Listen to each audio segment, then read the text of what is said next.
Hey guys, it's Pastor Becky, and I figured since we're all quarantined, what a good time for me to try to get into shape. So I invited my sister Abby over to help me get into shape because she works out a lot. So Abby, what's first? We're gonna do some squats. Okay, well, oh, that looks easy enough. All right, let's try this. Like that? Yeah, like that. 2, Yeah. 3, 4, Yeah, looks good. 5. Okay, what's next? What's next? All right. We're gonna get a dumbbell. Grab a dumbbell. Here. Dumbbell? Oh, how much does this weigh? Enough. Enough? All right. So what do we do? What do we do? Curl it.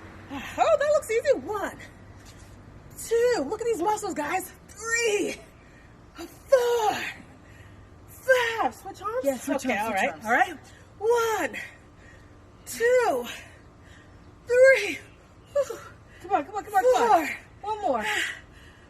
5. Can I take a break? Take a break. All right. Break time. Snack time.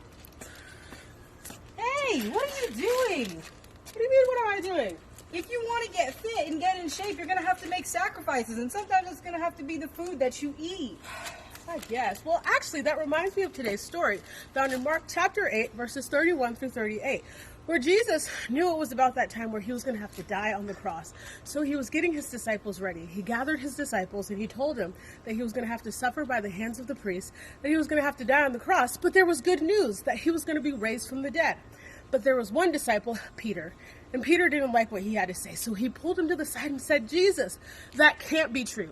That's not going to happen to you. And Jesus actually told Peter, get behind me, Satan, because Jesus realized that if he had to do what God wanted him to do, that meant sacrificing. So he turned to all the rest of the disciples and he said, listen, you guys, if you want to be true disciples of me, if you want to be true followers of me, you're going to have to give up doing things your own way. You're going to have to sacrifice. And boys and girls, it's the same thing with us. If we want to be true followers of Jesus, that means we're going to have to sacrifice things. Whether it's our favorite TV show that we love and think is so hilarious, maybe it's not really appropriate. Or maybe it's our very best friend that we have so much fun hanging out with.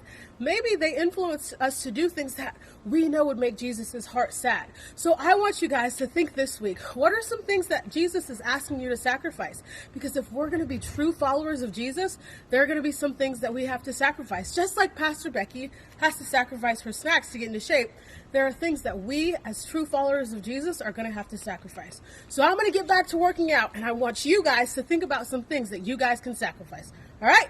Love you. Bye. All right, Abby.